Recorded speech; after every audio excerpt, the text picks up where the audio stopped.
Oke, cukup dari saya, Bang Rian, ya. Diteruskan rekan saya, Bang Rian. Ya, baik, terima kasih. Melanjuti apa yang disampaikan oleh rekan saya tadi, kesempatan bahwa memang persidangan ini sangat menguntungkan kepada klien kami Dr. Ran. Kenapa? Karena salah satu yang ada di BAP ini Hakim yang menyatakan bahwa tidak pernah menunjuk dokter sebagai kuasa hukum itu sudah terbantahkan. Kenapa? Karena secara jelas dari saksi wartawan dari Cumi-Cumi yang menyatakan yang dia dan live di Cumi-Cumi dan dia menyatakan bahwa benar bahwa Hakim menyatakan bahwa semua dokumen-dokumen bukti yang diduga dengan melakukan pelecehan seksual yang dilakukan oleh Dr. Ran telah diserahkan kepada kuasa hukumnya, Dr. Tim dan Dr. Ran. Nah, itu jadi jelas di situ.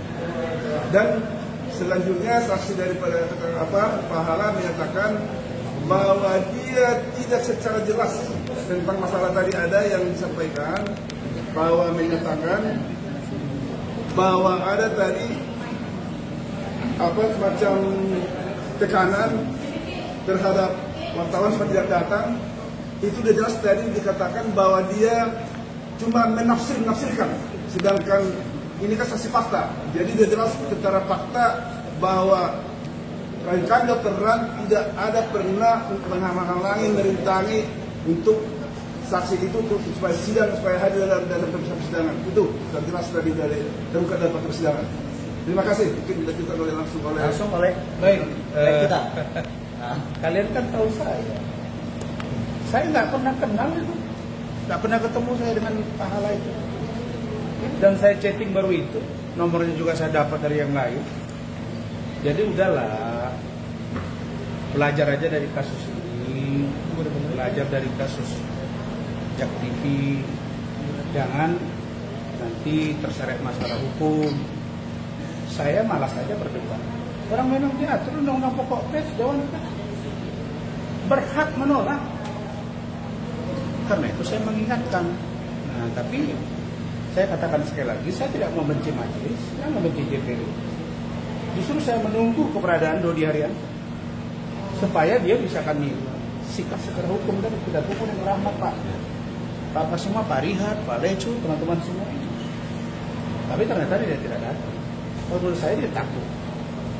Nah kemudian teman-teman, kita semua kan sudah tahu bahwa sudah ada mutasi 199 hakim. Kita sudah sepakati minggu lalu, 2 minggu lalu, bahwa ada jadwal sekali seminggu. Kenapa sih dipaksakan sampai 2 kali seminggu? Ada apa dengan ini semua?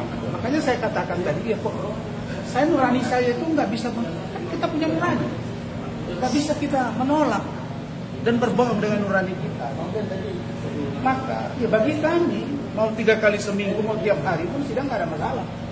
Saya hanya katakan bahwa proses dari awal Bareskrim Mabes Polri diduga ada skenario yang dimainkan, dan jangan sampai hakim tertular dengan skenario itu. Jangan sampai JPU tertular. Makanya jangan kita saling sensitif.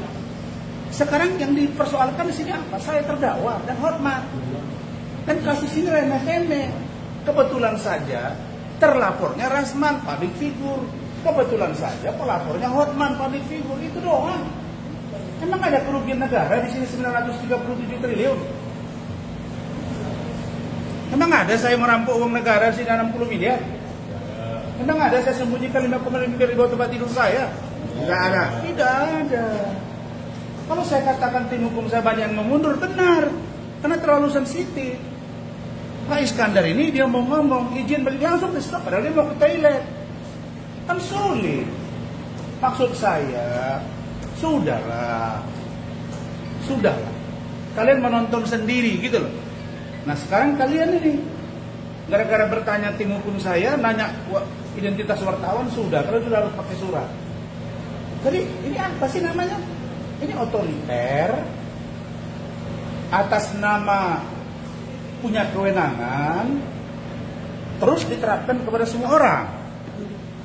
Kalau bagi saya, cukuplah dengan identitas yang ada di sini kalian masing-masing ini sebagai tamu. Tapi kalau itu permintaan, ya kalian siapkanlah surat menyuratnya. Nah, menurut saya ini akan menjadi berita liar lagi nih. Di KPK saja sidang yang sangat serius nggak sampai begitu. Nah, saya mau katakan, maka saya bersumpah tadi, saya Muslim. Sudah 5 kali saya ke Tanah Suci. Dan setiap agama manapun juga mengatakan, saya sudah pelajari juga Injil, saya pelajari juga yang namanya kitab suci Buddha, Hindu, bahkan Konghucu. Saya belajar, setahu saya, dan kita bersumpah bahwa saya tidak membenci mereka. Kita tidak main-main, tidak membenci JPU, tapi jangan terjebak kita dengan skenario ini. Dan kau pun Hotman, kau berada di Singapura, berobat. Kau ngomong tuh di Singapura, di rumah sakit, rasman sidang. Hanya itu kemampuanmu. Saya menunggu sekarang Hotman ini teriak tentang istri saya. Coba kau ngomong lagi, istri kau tidak layak, tidak ini. Rasman ini ya. Coba kau ngomong, saya tunggu, ngomong kau. Jangan kau ngomong kasus, ngomong tentang istri saya kayak kemarin. Istri kau tidak bisa jadi astri saya, karena dia tidak ini. Istri kau ini, coba kau ngomong. Ngomong sekarang. Biar kau tahu saya. Saya nggak takut. Emang kalau masuk penjara mati? Hah? Jangan dikira saya karena saya benar 1 jam pun saya tidak berhak masuk penjara. Kalau saya benar. Tapi kalau saya tidak benar dan saya berbohong, hukum. Karena itu saya menyampaikan ini seolah-olah saya ini sudah takut. Marah di situ, bahasa dibekukan, Rasman sudah pengecut. No, saya tidak akan takut. Saya ditegur, saya minta maaf, saya diperiksa oleh organisasi saya nurut. Tapi mari kita sama-sama mengoreksi diri juga, bahwa kata-kata saya itu terbukti dan benar. Koreksi dong dirimu. Jangan main kewenangan atas nama undang-undang. Ini bukan main-main. Jadi saya jujur, ya, pahala keteranganmu tadi saya akan ambil tindakan hukum. Karena katanya iya dong. Karena dia mengatakan bahwa saya menekan dia. Dia tidak mengaku, tidak merekam. Chattingan saya sudah buka, chattingan saya ke dia. Mana chattingan saya? Mana handphone saya? Gak ada cerita, kamu jangan bela-bela dia. Tadi saya dengar keterangan, Bang. Apa kata dia? Kok merasa kekuatan hukum enggak? Tapi merugikan saya. Nggak apa-apa, Bang. Saya nggak pernah macam-macam dengan media ya. Ya? Kalian grup Indigo? Bukan. Saya selama ini baik dengan kalian. Itu loh. Saya preskon, saya butuh wawancara dengan kalian untuk kebaikan kita semua. Kapan pun kalian mau ingin wawancara saya selalu bersedia. Ya, saya akan ambil tindakan hukum terhadap dia karena dia mengatakan bahwa saya menekan dia. Apa buktinya? Saya cek WA dia, kemudian kami bertelepon. Saya hanya menyampaikan ke dia kalimatnya, dengar ya, bahwa di dalam undang-undang pokok pers, dalam kode etik jurnalistik dan lain-lain adinda,